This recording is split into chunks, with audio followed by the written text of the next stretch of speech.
श्रीरामपूरमध्ये परदेशी पाहुण्यांचं आगमन झालंय। युरोपातील रूजी पास्टर, ज्याला भोरड्या गुलाबी मैना या नावाने ओळखलं जातं, हे पक्षी श्रीरामपूर तालुक्यातील नगर कारखान्यावर मुक्कामी आले। हे पाहुणे गेल्या 10 ते 15 वर्षांपासून या ठिकाणी सातत्याने येत आहेत। युरोपात म्हणजे त्यांच्या मूळ गावी बर्फवृष्टी सुरू होताच हे पक्षी हजारो किलोमीटरचं अंतर कापत भारतात येतात।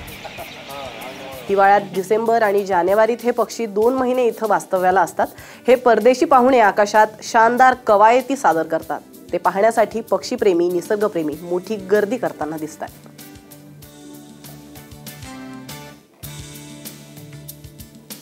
अशोक सहकारी साखर कारखान्याचे या स्थळावर फार प्रसन्न वाटतंय, कारण त्याचं एकमेव कारण आहे हे जे पक्षी आहेत भोरडी नावाचे, हे कायम इथं येतात।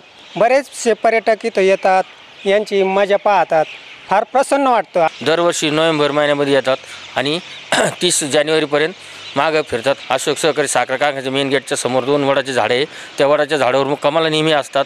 सकाळी पण ते कवायत करतात अर्धा तास, संध्याकाळी सूर्य मावळच्या अर्धा तास कवायत करतात।